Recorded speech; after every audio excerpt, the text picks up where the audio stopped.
también de incorporar nuevos conocimientos. Esta información que vemos para nosotros es muy útil, pero yo creo que el problema grave que tenemos siempre es pensar en la comida y de cómo obtenerla. Nosotros los indígenas, por lo menos, no estamos pensando primero de comer y comercializar. Entonces es como una experiencia muy diferente, porque nosotros vivíamos de la caza, la pesca, la recolección, y nunca hemos pensado en comercializar. Si nos juntábamos y compartíamos lo que obteníamos. Y cuando nos obligaron a sentarnos en un lugar, empezamos a producir. Entonces nos enseñaron de la producción que tenemos que comercializar.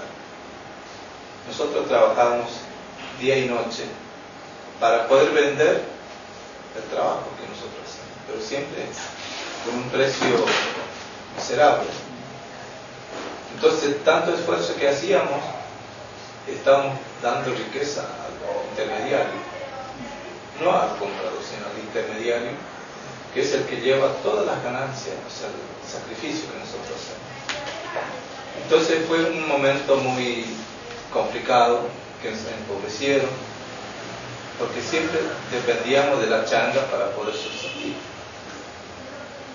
Y después, con el correr del tiempo, creo que nos dimos cuenta de lo que eran los valores nuestros como pueblo. Empezamos a organizarnos con los cazadores, con los pescadores, con las mujeres que recolectaban, y empezar a retomar nuestra propia forma de vida. Y ahí nos encontramos la cuestión de la legalidad. Entonces ahí nos impone, hoy veía el tema de la represión que hacía el gobierno contra los que reclamaban el derecho de tener acceso a una vivienda digna, un pedazo de tierra, tener un lugar para poder asentar la familia. Entonces lo que nosotros hemos hecho es como poder repensar lo nuestro como indígenas y como cerrar nuestros ojos y no escuchar las doctrinas sociales, las iglesias, partidos políticos, ONG. Entonces es como nos machacan a nosotros, nos atacan de todos lados, porque no quiere que el indígena cuente sus experiencias, su propia forma de vida, porque no puede ser que nosotros hemos vivido mucho peor lo que ustedes viven. Cuando se invadió este continente, el mismo Estado financió el exterminio de los pueblos indígenas. Pero ¿cómo han hecho nuestros padres para poder esquivar esa muerte financiera? No sabemos cómo. De cómo ellos nos han muerto de hambre, las enfermedades. Y entonces eso es lo que nos hacían preguntas, ¿cómo lo han hecho? Y empezamos como a indagar, y la respuesta está en nuestros mayores. Y esos mayores que nunca fueron a la escuela, no hablan el castellano, no saben lo que es la vida en la ciudad, viven siempre en el campo. Y eso es como la reserva moral que nos dio la fuerza de poder decir, bueno, retomemos lo nuestro. Cuando empezamos a dedicarnos al tema de la agricultura, nos niegan a vendernos la semilla, nos niegan el agua, nos niegan la salud, la justicia que nos persigue. Y esa dificultad empezamos como a superar a través de las organizaciones de los ancianos, de las mujeres, y hemos como encontrado desde nosotros mismos esa forma de decir basta. Entonces nos gustaría siempre aliarnos con las organizaciones sociales, pero que estén a nuestro lado, no que estén al frente, que nos acompañen, así como nosotros hemos hecho siempre en la historia de la participación nuestra. Hemos pertenecido a los movimientos campesinos, a las organizaciones sociales, a las religiones, a los partidos políticos y siempre somos una figura visible en todos los reclamos. Pero cuando se logra el objetivo, somos con material descartable, tiran a la basura, porque se logra el objetivo por lo menos de conseguir lo que uno reclama.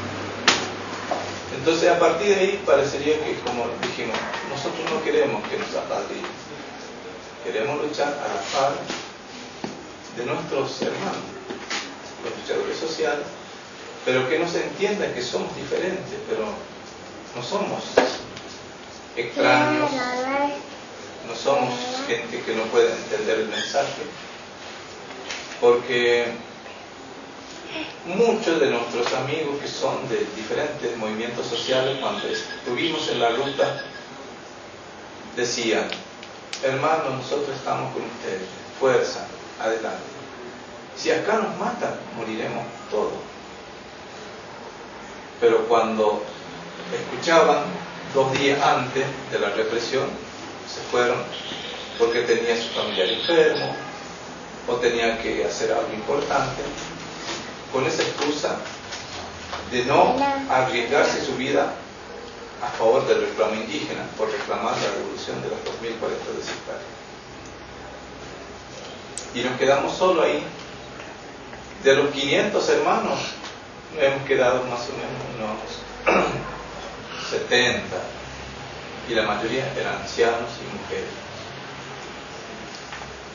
Y la verdad que no fue fácil enfrentar un ejército de policía con armamentos automáticos, jueces, pero resistimos. Entonces, a partir de ahí, como levantamos la imagen del pueblo indígena en todo el continente, y era un grupito.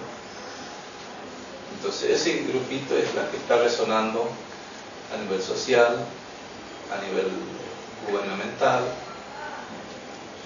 pero no tenemos la fuerza y la capacidad de poder discutir una política integral, porque nosotros no conocemos reglas de cómo poder organizarse, de cómo superar esa barrera jurídica que nos impone, porque la mayoría de nosotros somos analfabetos. Yo nunca fui a la escuela, pero aprendí esto en la calle, militando. Entonces yo creo que lo que nosotros entendemos de que la lucha tiene que estar centrada en la vida. Si pensamos primero en valorar la vida y después pensaremos cómo proteger nuestra vida, cómo podemos alimentarnos, cómo valorar el otro y cómo respetarnos. Porque hay muchas como estrategias para poder organizar, pero tenemos una escasez de liderazgo, porque ya se naturalizó entre nosotros el liderazgo, que es un patrón autoritario que negocia la lucha del sector pobre. Entonces la manera de cambiar eso, tenemos que respetar entre nosotros qué es lo que queremos y cómo queremos que se haga con nosotros. Entonces fueron momentos muy duros para nosotros de estar así como encerrados en un círculo. No podemos salir a comprar harina, no podemos ni siquiera buscar agua. Nos encerraron durante 3 años. Bloqueo de Cuba. Nos bloquearon. Y ahí han matado 20 hermanos. Murió mi hermano, mi sobrina, 3 sobrinos, mi sobrina, y uno casi le mataron a mi hijo. Entonces ese riesgo que uno corre no es porque quiere ser importante para la lucha, sino porque nosotros tenemos una mirada diferente de que la lucha, estamos defendiendo la vida de nuestra madre. ¿Por qué? Porque la tierra para nosotros es la que nos sostiene. Y esa madre nos da el amor incondicionalmente. Entonces ese amor que muchas veces no lo estamos reconociendo, queremos eliminar a otra especie que la misma madre tierra le da vida. Entonces estamos queriendo imponer nuestra capacidad como ser humano de querer dominar a las otras especies. Sin embargo, no fuimos creados para eso. Nosotros hemos sido creados para hacer equilibrio de la naturaleza, para poder defender la vida misma de nuestra madre, para que nuestro futuro tenga vida y que nuestras familias que vendrán tengan un mundo sano. Pero es imposible, porque lo que maneja en el mundo son la economía. Y muchas veces uno dice, ¿para qué luchar? Porque a nosotros, los que nos condenan así, no es fácil estar en el lugar de un indígena porque te atacan de todos lados. Pero por suerte que esa discriminación y esa mirada de ser indígena parecería que es como algo natural, el de sufrir, el de ver a sus hijos morir en sus brazos por la falta de acceso a la medicina, madres que no quieren ir al hospital, que muchas veces pierden sus criaturas por no querer recibir ese maltrato.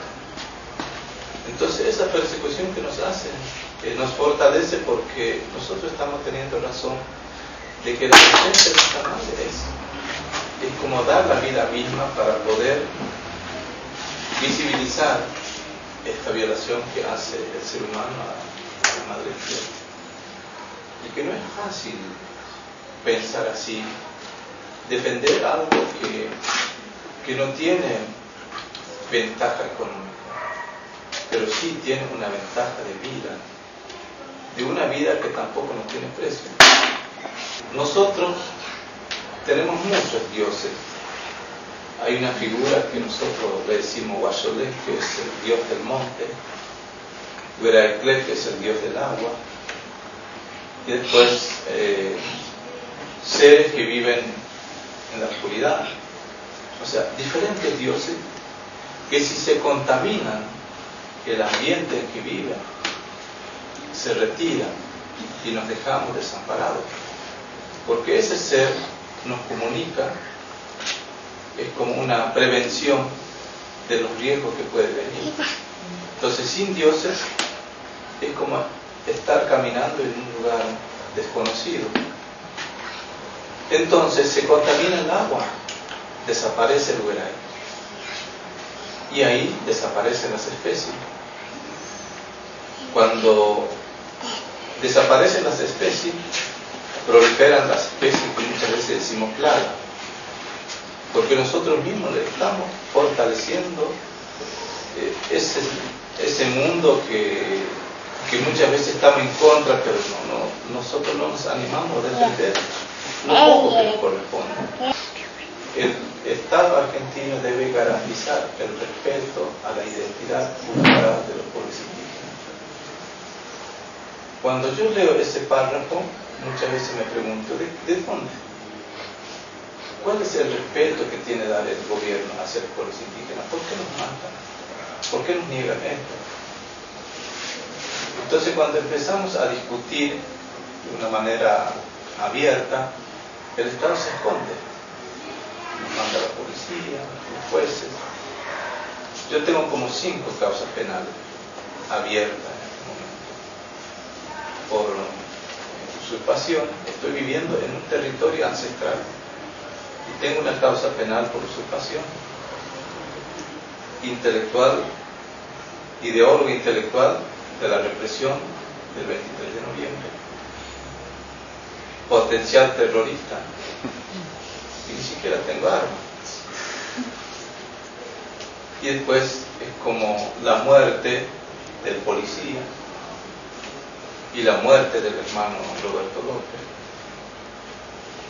y el corte de ruta. y después las 17 viviendas, ranchos quemados por la policía. Es como nosotros hemos obligado a nuestros hermanos que quemen sus casas y después acusar a la policía. Lo que yo escuché en ese mensaje del MST decía de que muchos de nosotros emigramos a las ciudades por una búsqueda de una vida mejor, trabajo, educación, que muchas veces creemos que la vida está en la ciudad.